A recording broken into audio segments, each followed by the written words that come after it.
Amit ampuhnya paralun bilih manawa manawa kusugemana manawi kuteka tampi neda jembar hampurana sejak ngaharirindang manawi tiasa luyuh manawa ngawangun seni kabudayan Sunda warisan cinini aki kalangkang anu baheula talari najatuh krami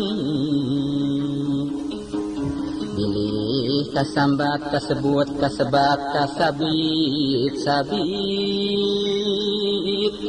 tangtos pacorok garapan bubuhan wiwit sahiji saasa sakokocoran muga agung sihak sami.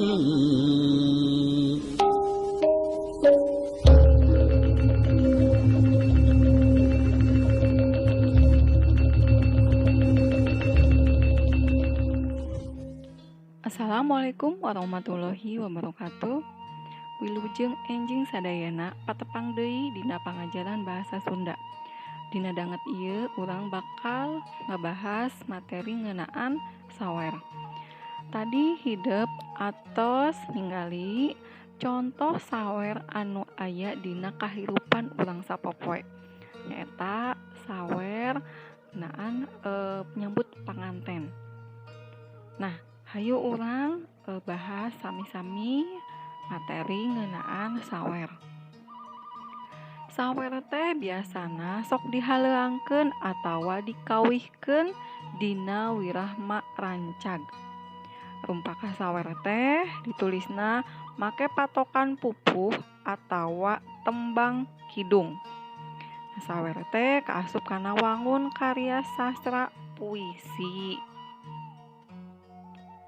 Biasana sawer teh eusina teh ngandung papatah, nasehat, jeung pepeling perkara pangalaman hirup keur panganten anu disawer. Tawa sawer teh yaitu isinya mengandung nasihat, pepatah kepada pengantin yang akan disawer. Ngahaleuangkeun sawer teh biasana disebut nyawer. Biasana dilaksanakeun dina acara ngawinkeun atawa nyunatan.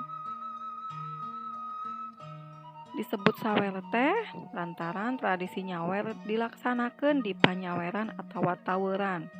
Nah, kenapa disebut sawer? Karena biasanya dilaksanakan di tempat panyaweran atawa taweuran. Taweuran itu halaman rumah ya.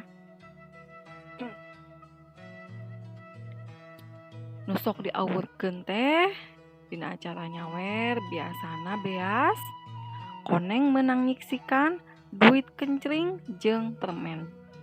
Nah, yang biasanya dilemparkan dalam acara nyawer itu biasanya yaitu beas itu adalah beras ya.